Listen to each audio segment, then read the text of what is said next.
At a family reunion, my drunk uncle revealed my dad isn't my real father. What followed uncovered a 20-year affair, a hidden paternity, and a truth that shattered everything I thought I knew.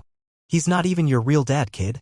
Uncle Marty slurred, jabbing his beer bottle toward me like he was tossing a grenade.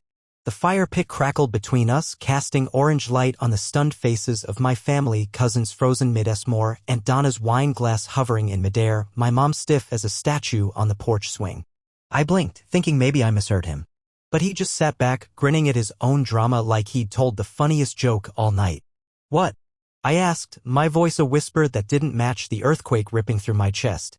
He burped, wiped his mouth with the back of his hand, and muttered, I mean, everyone knows, right? No one laughed. No one said anything. Just the crackle of burning wood and the wind rustling through oak trees. Even the kids, usually oblivious to anything that didn't involve sugar, had gone quiet. I looked at my dad across the yard, sitting in his usual lawn chair, arms folded tight like he was bracing for impact. He didn't deny it. Didn't move. Just stared into the flames like if he concentrated hard enough, he could burn this whole moment away. That silence said more than any words could. Dad? I asked. He looked up, his eyes not shocked, not confused. Just tired. My stomach twisted. What the hell is he talking about? I snapped, louder now, voice cracking. My mom stood up so fast the swing jolted behind her. Enough, Marty, she said, like scolding a misbehaving child. But her voice wasn't angry. It was pleading. Desperate. And then I knew. Right then. I just knew. All the weirdness I'd felt growing up, the subtle differences, the jokes about how I didn't look like a Miller, the times they'd go quiet when I walked into a room, every one of those moments came rushing back like floodwater. I wasn't just the black sheep. I was the outlier. The secret. I stumbled back, heart pounding in my throat. You all knew. Dad finally spoke. It's not what you think. But he didn't say it's not true. Who? I asked. Who's my father? Mom covered her mouth and I saw it, real fear in her eyes. Not for me. For herself. For whatever walls were about to come down. I didn't wait for her to speak. I turned and walked toward the driveway, fists clenched, head spinning. My cousin Tyler called after me, but I couldn't even look back. Behind me, the fire pit hissed, the grown-ups erupted into whispers, and Uncle Marty popped open another beer like he hadn't just dropped a nuclear bomb on my life. I pulled out my phone, hands shaking, and started scrolling through contacts, searching for the one person I knew wouldn't lie to me.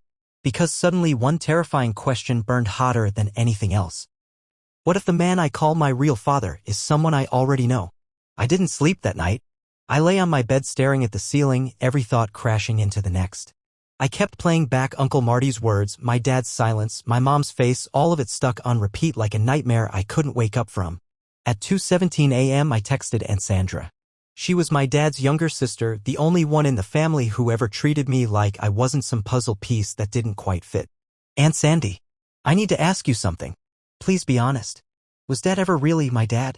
She didn't answer. But I saw the read receipt. 3 dots blinked. Then vanished. Then blinked again. Nothing. By morning I felt like I'd aged 5 years. I didn't even wait for coffee, I drove straight to my parents' house. The same white colonial I grew up in, now looking like a stranger's place. I didn't knock. Just walked in. Mom was at the kitchen table, clutching a mug of tea like it was the only thing keeping her upright. She looked at me and didn't even try to smile. I didn't want it to come out like that, she said quietly. So it's true. She nodded slowly. My legs gave out and I sat across from her. Who? I asked again. Who's my biological father? She stared into her tea like she hoped the answer was hiding in the steam. And then she said it. David. I blinked. David who?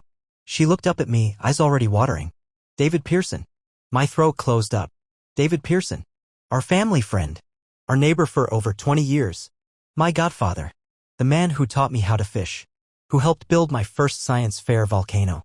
Who gave me my first car when I turned 16 because everyone deserves to start strong. That David. I stood so fast my chair scraped the floor. You've got to be kidding me.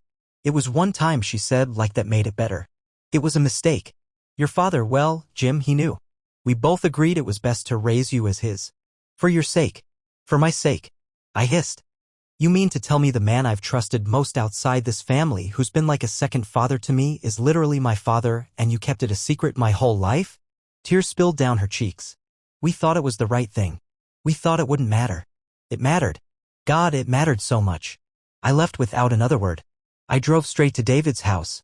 His red truck was parked in the driveway, same as always. His golden retriever barked once from the porch. He opened the door before I could knock. Like he was expecting me. And that look on his face, sad, sorry, caught, told me everything. I was gonna tell you, he whispered. Someday. Why didn't you? Because your dad, Jim, he was your dad. He raised you. Loved you. I didn't want to take that from him. Or from you. I stood there, trying to breathe through the ache in my chest. Then he said something I'll never forget, but I've loved you like my son every day since you were born. I didn't respond. I just walked away. Back in my car, I sat with one thought pounding louder than the rest. If David's been in my life all along, what else have they been hiding from me? I didn't go home after that. I drove aimlessly, windows down, letting the cold wind numb my face because it was the only thing that made me feel anything. My brain was fried, my heart somewhere between shattered and boiling. Everything I thought I knew about who I was, my childhood, my family, the man I called Dad, was unraveling. By noon, I found myself parked outside a coffee shop I used to go to with my sister, Beth. She always said their croissants were stupid good and would drag me there even if I said no. I hadn't told her anything yet. I hadn't told anyone besides David, and he hadn't really earned the title confidant anymore. I sent her a text. Can you meet? It's urgent. She replied in 2 minutes flat. We sat at a corner table and she could tell I was off the moment she walked in. What's going on? She asked, setting down her bag. I didn't waste time. Did you know Dad's not my real dad? Her eyes didn't widen. Her mouth didn't drop open. She just inhaled. Deeply. Oh my God, I whispered. You knew. I suspected, she said slowly. There were things. Conversations. Weird comments from Aunt Sandy once. And when you were born, Mom and Dad went through this really tense patch. I was young, but I remember stuff. I leaned back, staring at her like I'd never seen her before. And you didn't think to tell me? She looked wounded. I wasn't sure, okay? And it's not like you ever asked. I figured if they were hiding it, maybe it was for a reason. They all thought lying was protecting me, I said bitterly. Beth reached across the table. Look, I'm not defending what they did. But I do know this, Dad loved you. Real or not, biology never changed that. That's the thing, I said. It does change something. Because now I don't know who I am. I don't know what parts of me came from him or from someone I barely even looked at that way. She was quiet for a long moment. I think you need to talk to him. To Dad. Or David. Or both. You've got too many questions to be walking around with all that alone. I nodded slowly. She was right. I couldn't sit in limbo like this. I had to confront both men. Hear their truths. Understand what the hell happened between them. Between us. And maybe, just maybe, figure out who the hell I really am under all these layers of lies. So that night, I sat in my car and wrote down a question. Just one. It wasn't for my mom. Not for David. It was for my dad. If you always knew I wasn't yours, why did you stay? I didn't want it to be a dramatic confrontation. I wasn't trying to stage a family intervention or anything. But deep down, I think I knew it couldn't go down quietly. So I asked my dad, Jim, to meet me for dinner. Just the two of us. We met at that old Italian place he liked. The one with red checkered tablecloths and bread that comes out hot enough to burn your fingers. He walked in wearing the same jacket he's had since I was in middle school. The man looked tired. Older than he did last week. I didn't say anything at first. Just let him sit. You want to order? He asked, opening the menu like this was just another Tuesday. I didn't come for food. He sighed. Figured. I pulled the folded paper out of my coat pocket and slid it across the table. He opened it and read the question I wrote. If you always knew I wasn't yours, why did you stay? For a long time, he didn't speak. Then he looked up and his eyes, man, they were wet. And I don't think I'd ever seen him cry before. I stayed because I wanted to, he said. Because from the second I held you in the hospital, you were mine. I didn't care who shared your DNA. You were my son. But you knew. All this time. I knew the day after you were born. Your mom told me. Said it was a mistake. That it would never happen again. I believed her. Maybe I shouldn't have, but I did. He paused. I had two choices. Walk away and let someone else raise you, or stay and love you like nothing ever happened. I chose you. There was a weight in that, but it didn't erase the sting. You let me grow up in a house where the truth was a secret. I did, and I won't pretend that was the right thing. But I was scared. Scared you'd look at me differently, that you'd think less of me. I leaned back, arms crossed. I don't think less of you, I said. He exhaled slowly. Then what do you think? I didn't have a good answer, because I didn't even know. I still felt like I was spinning. like someone had cracked open my identity and dumped it out like a box of puzzle pieces with no picture on the lid. He reached across the table. I've messed up a lot in life, but I never regretted being your dad. Not once. That hit hard. So hard I couldn't speak. But just when I thought the conversation might start healing something, he added, "There's more you should know." I looked up, heart already bracing. "Your sister, Beth. She always had her suspicions. But she wasn't the only one." I narrowed my eyes. "Who else knew?" He hesitated. "David's wife, Elaine. She knew. Found out years ago. That's why they split." That was a twist I hadn't expected. David had told me they divorced because they grew apart. Now it was starting to make sense. Suddenly, it wasn't just my life cracked open. This affair, had been a wrecking ball through more lives than mine. And I had a horrible feeling there were more secrets hiding in the rubble. I couldn't get Elaine out of my head after that dinner. David's ex-wife. The woman who used to babysit me. The woman who made those lemon bars I secretly liked more than my own mom's. I remember when she moved out. Quietly, no drama. David said they just weren't aligned anymore. But now I knew better. So I found her. Not in some dramatic show-up-at-her-job way. I texted her. Just said I had questions, and I'd appreciate her honesty. She responded almost instantly. We met at a park. Neutral ground. She looked older than I remembered.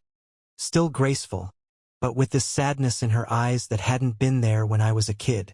"I knew you'd come eventually," she said before I could even sit. "I just found out last week." She nodded. "I figured it'd come out one day."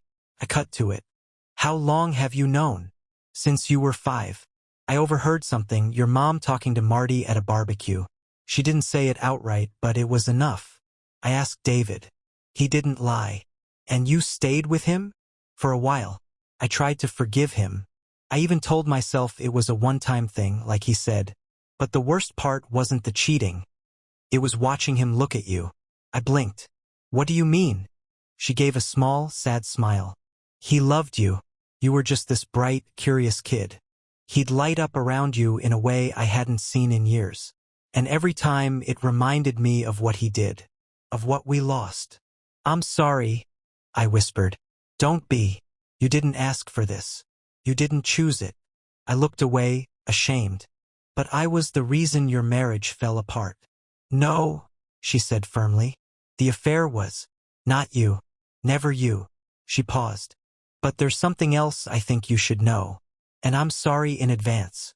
My stomach nodded. "I don't think it was just one time." My heart dropped. "He told me it was," I said. "So did my mom." Elaine shook her head. "There were things. Messages. Phone calls at odd hours. Gaps in time. I never had proof, but I had instincts. And they were screaming at me." I sat there in stunned silence. Another layer. Another crack in the story. And she wasn't done. "I think your mom loved him. And part of him loved her. That's why it never really went away." I didn't know what to say. I felt sick. Betrayed. More lost than ever. Then she looked at me, real gentle, and said, "You're allowed to be angry, but don't let their mistakes rewrite your worth." I nodded slowly. Her words were kind, but they couldn't patch the hole that had just opened wider in my chest. Because if this wasn't just one mistake, then my whole childhood was built on a lie that had its roots dug in deep. The next person I needed answers from was Beth. We'd always had that unspoken bond. The kind that forms from being the only 2 kids in a house where love came with terms and truth was rationed. But now, with every step I took further into this mess, it felt like I was walking away from her too. I texted her again. "Be honest. How many people knew?" She replied right away. "Come over. I'll tell you everything." I found her in her apartment, curled up on the couch in sweatpants, a blanket over her legs like armor. "I didn't want you to find out like this," she said before I even sat down. I didn't respond, just stared. She sighed. "It wasn't just Aunt Sandy. Or me. Uncle Marty, obviously. But also Grandma." And she hesitated, eyes flicking toward the ceiling. "Emma." "Emma?" I repeated, stunned. "Our cousin Emma. The one I confided in for everything growing up.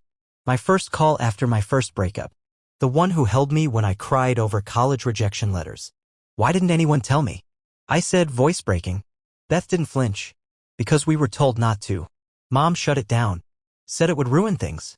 That it was ancient history and you were better off not knowing. She made it sound like protecting me was more important than the truth. She made it sound like her image was more important, Beth snapped. She didn't want to be the woman who cheated. She didn't want to be the mom who tore the family apart. So she buried it and made everyone else help her do it. My mind was reeling. All those family holidays, the glances between adults, the offhand jokes I never understood, all of it meant something now. Beth leaned forward, softer now. You weren't crazy all those years, you felt different. You were different. We all just didn't know how to say it. But it wasn't your truth to withhold, I said, eyes locked on hers. It was mine.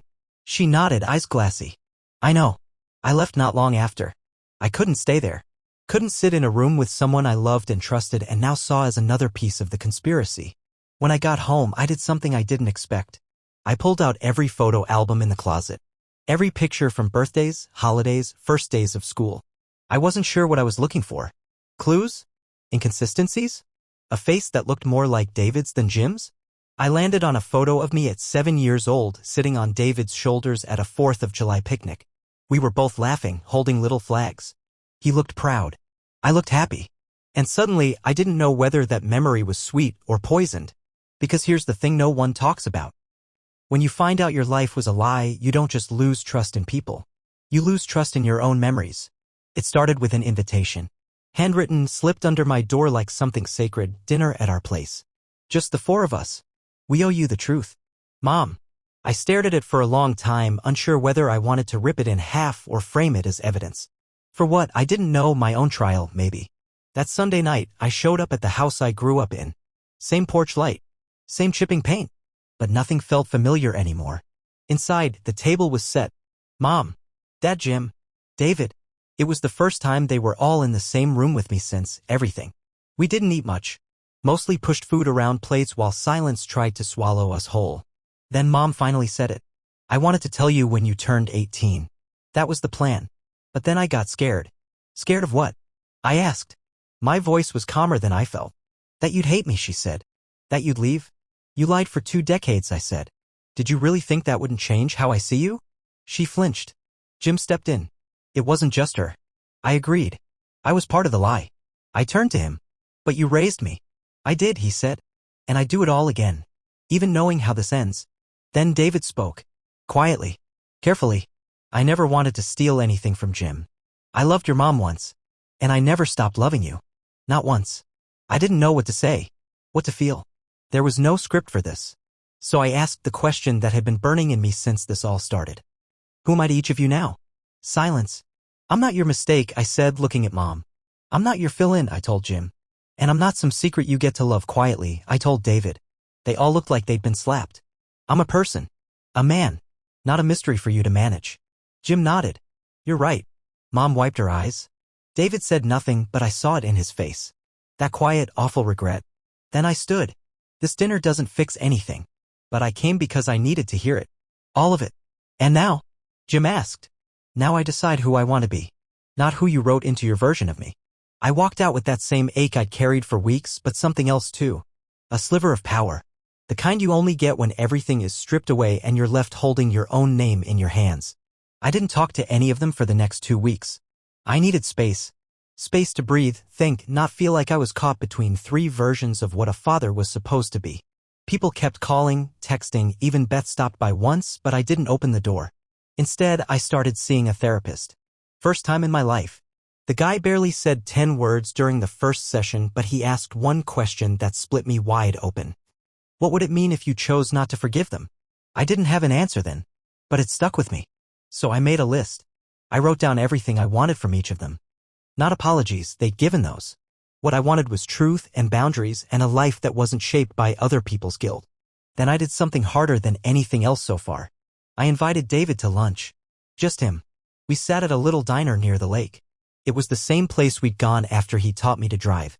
Back then, he made me promise not to tell my mom he let me parallel park between 2 real cars. This time, he didn't smile when I walked in. I thought you hated me, he said. I did, I replied. And maybe I still do a little. But I also miss you. That made his eyes water. He didn't hide it. I love being around you because it felt right, he said. It wasn't about claiming you or taking you from Jim. I just couldn't help it. I believe you, I said. But I need to be clear. I'm not your son just because of biology. He nodded. You're someone in my life. But I get to decide who. Fair, he said. What do you want me to be? I thought about it. Long and hard. Maybe just someone I can talk to. Without lies. He reached out his hand. I shook it. That was it. No fanfare. Just something new being built from what broke. Then, as I was leaving, he said, your mom's not doing great. I turned back. You mean guilt finally caught up? She thinks she lost both of you. That stopped me cold. Because I hadn't called her once since the dinner. I hadn't answered a single message. I didn't know if I even wanted to. But it was a reminder, forgiveness doesn't always come with reconciliation. Sometimes it's just choosing to live without dragging the anger behind you. I didn't plan to go back to the house. Not the one I grew up in. But one Sunday I found myself parked out front anyway, engine running, thumb hovering over the radio dial. The porch light was off, curtains drawn. But I could see the shadow of movement inside. I didn't knock. I left an envelope taped to the door. Inside was a letter. No dramatics. Just plain truth. You raised me in a house full of half-truths and tight smiles. I don't hate you. But I need distance. I'm not disappearing forever, I'm just stepping back to breathe. You don't get to define what kind of son I am anymore. I do. You'll hear from me when I'm ready. And maybe that'll be a call. Or maybe a postcard from somewhere I finally feel like I belong. Take care of yourself. And don't wait up. I signed it with my name. Just my first name. That night, I drove 2 hours north to a cabin a friend offered me for a few weeks. No phone signal. No questions. Just quiet. And in that silence I found the twist I wasn't expecting. I didn't need to figure out who I came from to know who I am. I'm the guy who shows up. The guy who breaks cycles even when it hurts. The guy who isn't defined by what other people buried. I'm not a mistake. I'm not a secret. I'm not someone's shame. And as I watched the sunrise break over the trees, I realized something else, something that sat soft and heavy in my chest. Sometimes the truth doesn't set you free. Sometimes it just lets you start over. Update, 6 months later. A lot can happen in half a year. After I left, I thought I'd feel lighter. Like once I walked away from the lies, the pain would just evaporate. But healing doesn't work like that. Turns out grief has its own stubborn clock. The first couple months were messy. I bounced between feeling like I'd finally reclaimed my life and wondering if cutting everyone off made me just as cold as the people who lied to me. Therapy helped. Time helped more. I didn't talk to my mom. Not until last week. She sent a letter. Handwritten like mine. Said she was in therapy too. Said she'd started going after my letter because it made her realize how much damage she'd caused, not just by what she did, but what she let continue. She didn't ask for forgiveness. She just said, I hope one day I'm someone you can trust with your truth. It didn't undo anything. But it felt honest. And that was new. David and I? We talk every other Sunday. Still awkward sometimes. Still tender. But he's showing up and that matters. He never tried to reclaim the title of dad. He just asks about my life and he listens. As for Jim, that's the hardest part. He's still dad. Even if I can't say it the same way anymore. We've had coffee twice. We don't talk about the past. Just work. Weather. The Packers. It's weirdly comforting. Like we're slowly rewriting the relationship into something more durable, less about roles, more about choice. Beth and I are solid again. Took some time. But she's been the bridge through all of this. She doesn't push. She just makes space. Sometimes that's all you really need from family. So, where am I now? I moved. Got a new job in a city where no one knows my family or my history. I'm dating someone kind, someone who doesn't flinch when I tell them my story. Someone who said, your past sounds complicated, but you don't. That stuck with me. Because for the first time in my life, I'm not a question mark. I'm just me. And that's enough.